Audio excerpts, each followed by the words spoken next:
All right, Jesse on fire. Welcome back. So we got a new policy on this channel, okay? Or at least as long as I remember. If you see that my set does not have the background lights on, that means this is a live stream. If you are watching the live stream later and you're being like, wow, Jesse's made a really sloppy video where he's rambling at the beginning or he's doing whatever, that's because it's a live stream. This is not meant to be just a straight up video. So the lights aren't on. Those should be your expectations about what you're going to watch. What's up, everybody? Okay, I got about 30 minutes here. We're going to talk about a bunch of stuff, and it's going to be fantastic. Okay, fantastic. Because we got good news on the I did get got, dude. I mean, I think I got by the Diddy mug shot. I mean, I don't know, man. I don't know, man. I mean, like, when someone said it was AI, I was not like shocked by that, you know?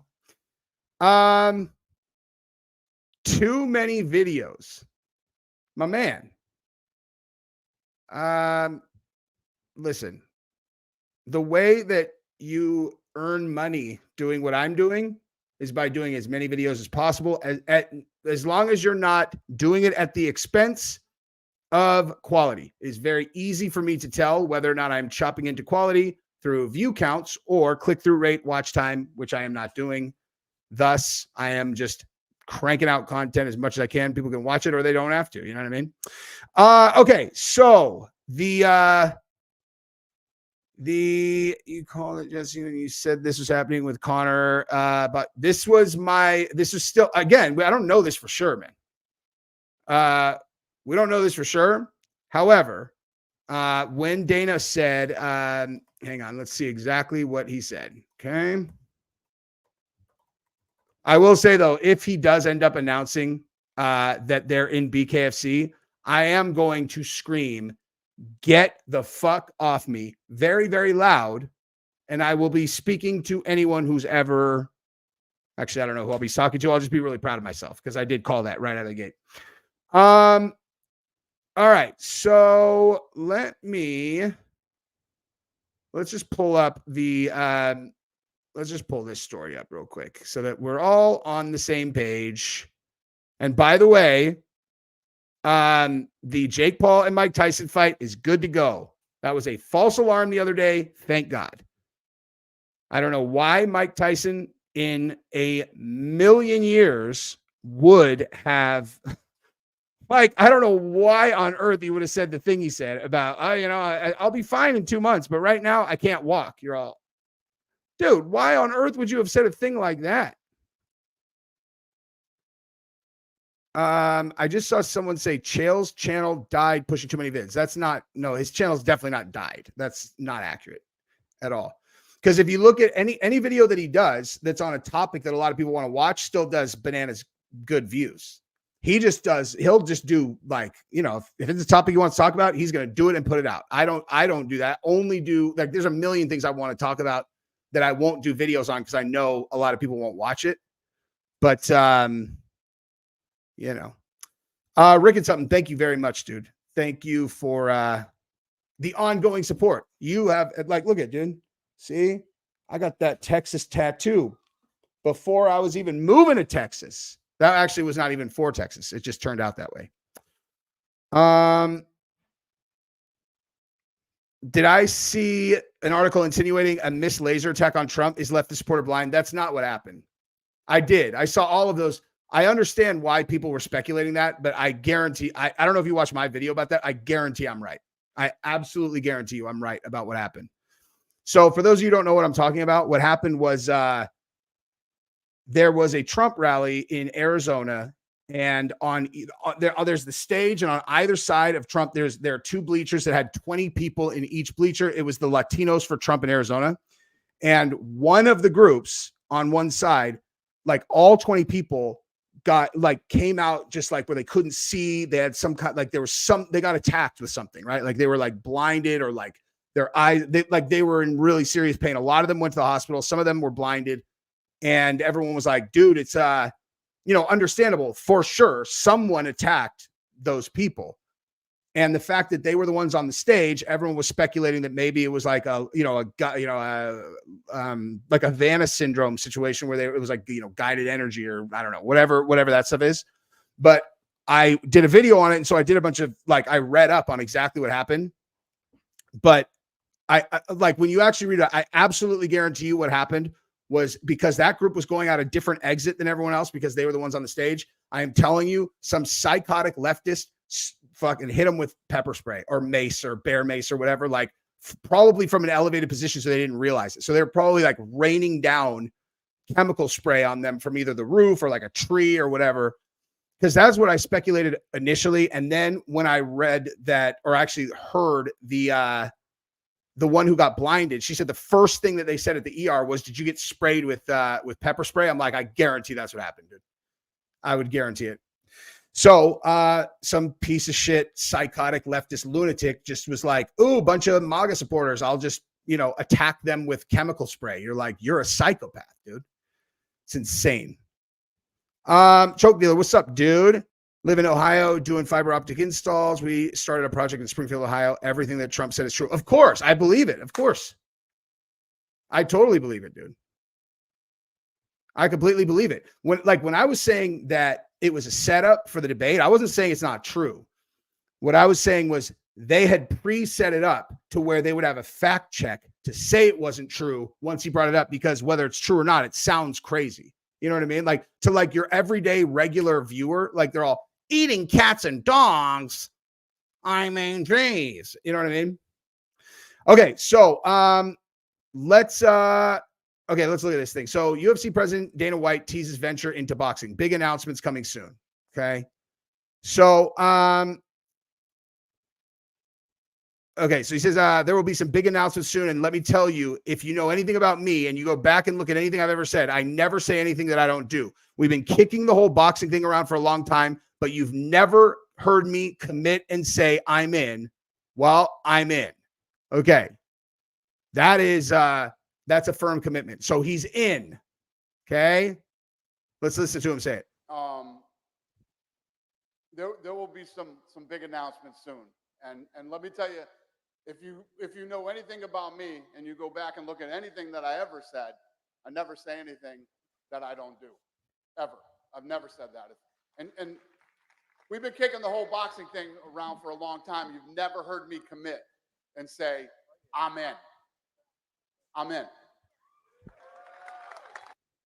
Okay. So, like I said instantly,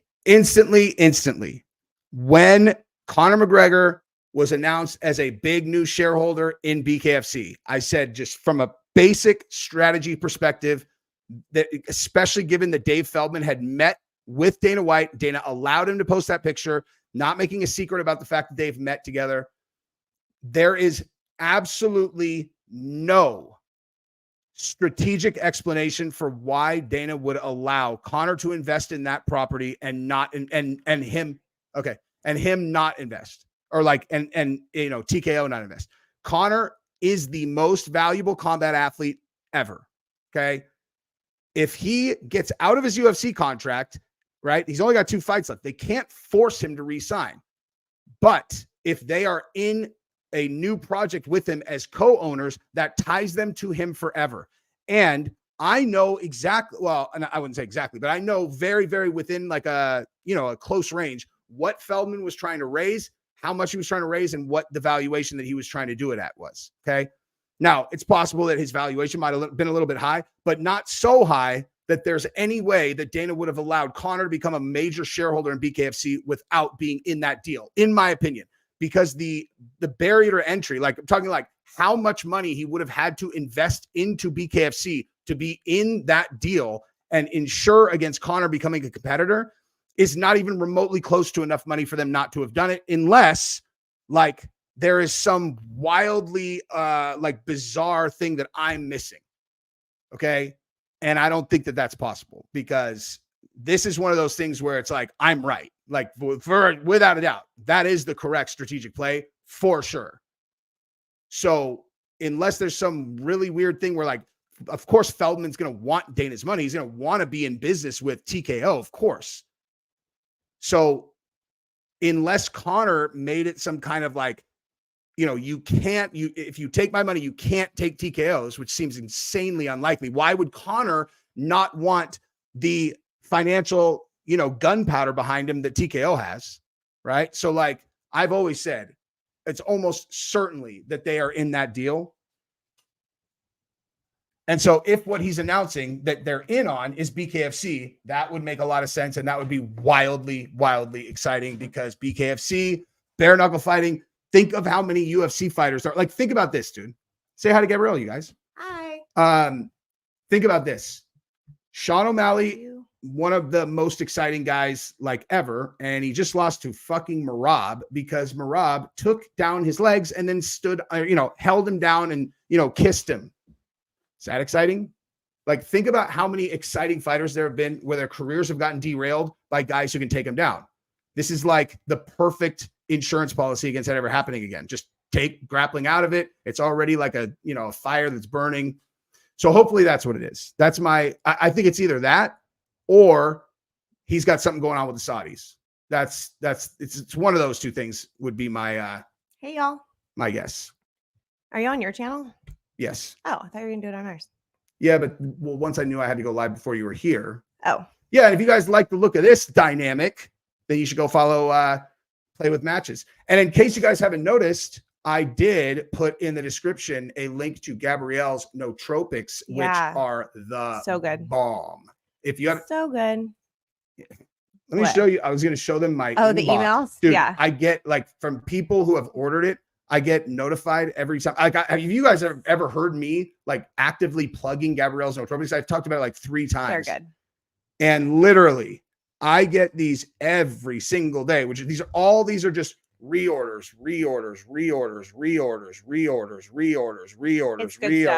There's just endless reorders, dude. Hey, all that only got me back to like the very beginning of September. So can you have them if you've had a liver transplant? I legally can't medically advise.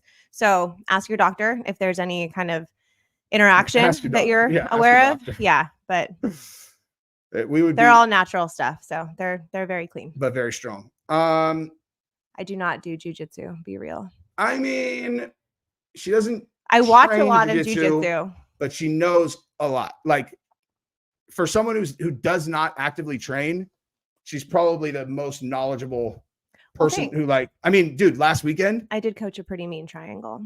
Giselle's been like, her triangle game is getting really, really, really, really good. And she kept trapping this girl in a triangle over and over and over. And the girl wouldn't tap. She couldn't finish it. Yeah. And so I was telling Giselle, I'm like, you need to shift your hips and get your leg across her back. Like, cause it's diagonal. So it's not where you need to get it, right across her shoulder blades. And Gabrielle's all, actually, what you need to do is you need to turn, like once it's locked, turn your legs out that way. And I'm like, yes, that will also actually work. And then Giselle, in her next fight, she just started tapping everybody with the triangle. Awesome. And she's like, yeah, it was what mommy told me. Yay. We're leaving in 10 minutes. Yeah. Yeah. Okay. To go to jiu-jitsu. Well, this is just your channel. I don't know enough about MMA. So we can talk about whatever. The only other thing that I meant to talk about was O'Malley. I just wanted to bring up to you guys that like O'Malley is now saying that he won the fight. So I have not over my pay grade. I have not. Fun. No, sit. Why you want to get ready? Yeah. All right, get the kids ready. Here. Okay, bye. Jesus. All right, so we're leaving it in 10. Yeah. Okay. So okay. So I didn't rewatch the fight yet. However, I will say the following. I absolutely can get behind O'Malley having an argument for winning the first round, potentially. Okay. Now I'm going to go back and rewatch it. The 5th round, I have not rewatched either, but I thought about it afterwards and I'm like, okay. It's like, okay, did Merab hurt O'Malley, or did I get brainwashed into just watching him like, oh, if he gets a takedown, then it's over? Because at the end of the round, he did teep Merab and double him over on a body shot. Okay. Like he never hurt O'Malley. And again, I'm not saying that O'Malley won this fight for the record at all. Like I am not saying that whatsoever. I am going to go watch the fight. I'm just saying, like, if everybody else is going to go back and watch it too, this is the like parameter, like this is like the mindset that I would go into it with is like, if Merab takes him down but does not hurt him, if there are any times where O'Malley does hurt Merab, then there's a world where you could say that O'Malley won the round. I haven't watched it yet. I'm not saying he won. So I'm going to, we're going to go watch it. And I'll probably do that. Actually, I'll do that. I will do that during the kids' jiu-jitsu right now while I'm at Six Blades. Yeah, but the thing is, he actually did not, he didn't at first after this one. He said like, well, my O's gone, whatever. I mean, listen, dude, I watched the fight. I didn't think there was any world where O'Malley won that fight, but, yeah, I mean, for sure believe me, let me just make perfectly clear. I'm very biased here, dude. I am about as big of a fan of takedown and don't try to finish the fight, like takedown and like just grab their head and then lean on them. Dude, you want to know who? Let me tell you something, dude. Merab, he should come to Six Blades in Austin and train with this dude, Noah, this Brazilian kid, Noah, who's Shanji's godson, because that position that Merab had O'Malley in, where he he had the head in kind of like a standing guillotine position, bro, I'm telling you right now, if Noah put O'Malley's head in that position, he would pop his head off the fucking back of his spine neck. Okay. I was literally just working with him right here, like earlier, because my guillotine game was soft, but I always knew like, fuck, man, if I could get a good guillotine, I will be so vicious because I'm so good at getting to front headlock. But then I always would just go to the back. And he showed me a handful of things. And now every time that I grab a guillotine and get to full guard, they tap instantaneously. It's one of my best submissions now. But then, so we were working on a different one today, and it was like he does it from that standing position. Dude, he did it at like probably 15% just to show me how to do it. I'm telling you, like, I think I have to go to the chiropractor. It felt like he popped the skull off the back of my spine. Like it's like they're in that position, the way Merab had O'Malley. If he learns how to do that, which would take him literally probably 5 minutes, like Noah could literally show it to him in 5 minutes. He would finish every single person that he has in that position for the rest of his career. It's actually crazy that he does not have a standing guillotine, given how he fights and how many times he's in that position. Or, I mean, that's what I'm saying. Like, that's honestly, that's my problem with Merab. He's like, dude, finish the fight, man. Like, it's cool that you have an amazing gas tank, but like, maybe break his nose or something. Or like, try to choke him for real. Or like, just try to finish a goddamn fight, man. You know what I mean?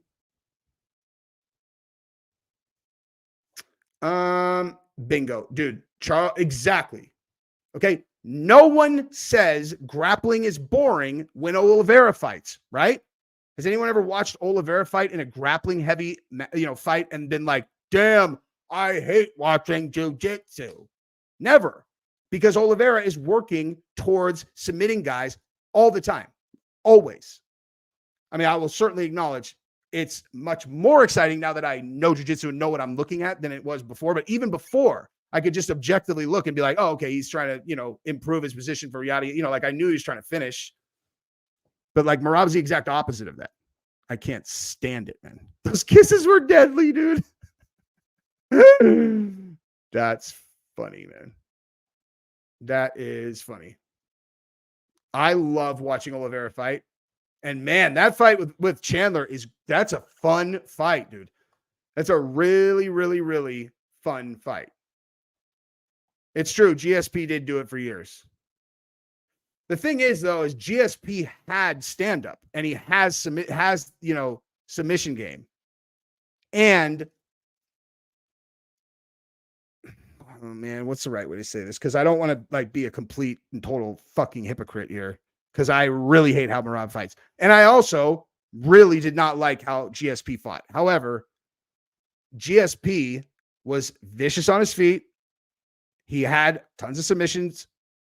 But yes, like once he won the belt and he had a recipe for winning, like he did that. I also think in his case, though, like what's unique about GSP is he genuinely did not like fighting. He hates it. He's openly said that like 1,000 times. He hates fighting. And I think part of why he fought the way he did was because if you hate fighting, you're standing up and you're like anxiety, whatever. And then if you have a really good, strong top game, it's like you take a guy down and then that anxiety is just fully alleviated because you're like, he's not going to be able to get up like that. The pressure that I feel in this fight is gone now. I've got him to the ground. He's not going to be able to get back up. I can work and I can throw elbows and whatever, but like I understand why I don't know. I'm probably contradicting myself. However, is Merab just learn some submissions. Just learn a guillotine, dude. Just learn a sick guillotine, like a really vicious guillotine.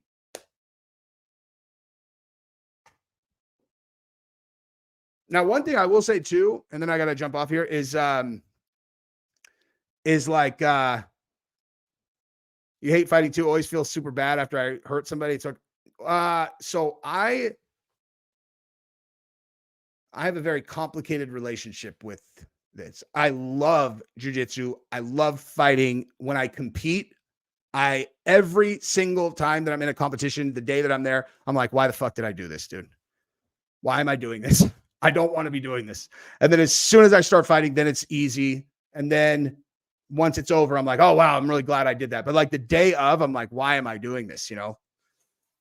Every single time. I don't know, but it's neither here nor there. That's just jujitsu and it's completely irrelevant. Neither here nor there though, but like people are grouped, like when everybody's doing the thing where they're like, is this the most boring era of UFC fighters? And they're like, oh my God, it's Islam, Merab, Bilal, Dricus. I'm like, okay, first of all, Islam is not boring. Second of all, Dricus is definitely not boring. Like that's crazy talk. Like saying Dricus is a boring fighter is absolutely that's complete and total lunacy, actually. Like I just real quick, I want to show you guys something. And then I'm going to, beat the street. Okay. Look at this. Like this should kind of end that conversation when it comes to Dricus. Okay. So here is Dricus's, he's 22-2. Okay.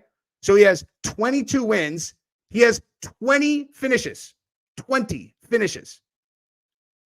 20 finishes. And one of his decisions was against Sean Strickland in that war.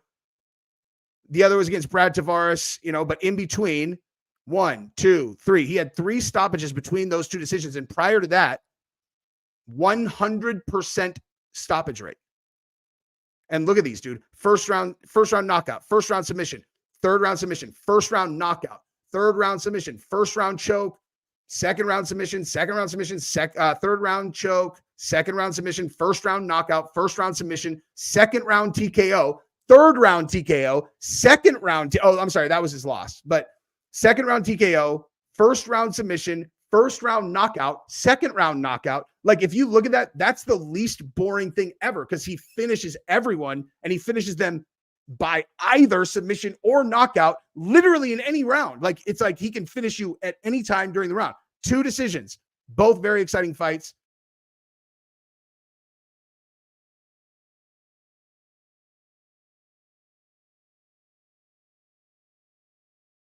I have no idea what just happened. But anyway, that conversation should be over. Like Dricus is a lot of things. He's not boring. Like he's not boring at all. He's awesome. Bilal takes a bunch of flack, but I mean, dude, I don't know, man. Listen, like, did you guys see Bilal fight Brady? Like that was definitely not boring, man. That was definitely 100% not boring. Now, some of his fights have been boring, but he's just one of those guys that like he's going to, he has a very complete game and he's going to match, who he fights. But he has he does have a million decisions. Let me see. All right, so he's got his is very different though, obviously. Like from Dricus, this is a much different ball game. So he's got 20. Oh wow. Okay, that's much harder to defend, dude. He's got 24 wins and only 6 stoppages. And let's see when his stoppages were. So 1 Sean Brady, 2019. So he has 2 stoppages in the last 5 years.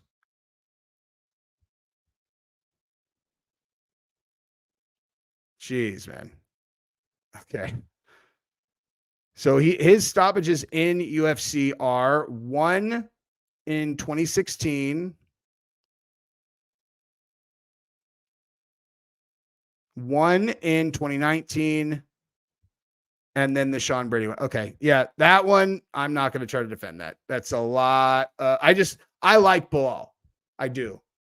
But and he's doing a really good job as president, like staying in the media and staying relevant. But I can't sit here and say I think Bilal is the most boring person in the history of the world to watch fight. And then be all, Bilal's awesome, though, because he's got the same deal. Oh, okay. All right. I got to go, you guys. I got to go to 6th place. Peace in the Middle East and everywhere else. I love you guys.